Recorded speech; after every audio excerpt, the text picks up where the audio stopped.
May pera ka ba dyan? Para manwelva po uli. Ano nga ba ang pera?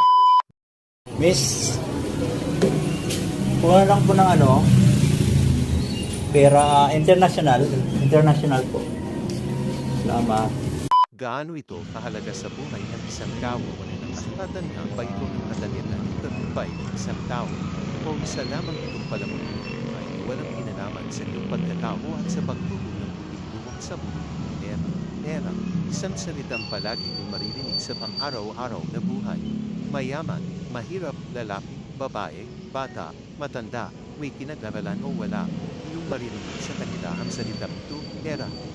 O kahit ikaw na bumabasa nito, maaaring nasambik mo rin itong salitang ito noong binasa mo ang title ng blog na to. Ito ang katotohanan, kailangan natin ng pera para mabuhay. Kung kaya naman lahat ng paraan ay ating gagawin magkapera lang. Ngunit hindi ito sa parehabatayan upang hayaan natin ang pera ang magpatakunaw sa ating mga pamumuhay. Pero yung mga info they're not ika ha. At hindi ama, we live for the earning. Sana dumating ng panahon na ang bawat isa ay may sapat na kakayahang makamit ang bawat bagay na kanilang nais na hindi na mga kailangan pa ng pera. Ikaw, may pera ka ba dyan?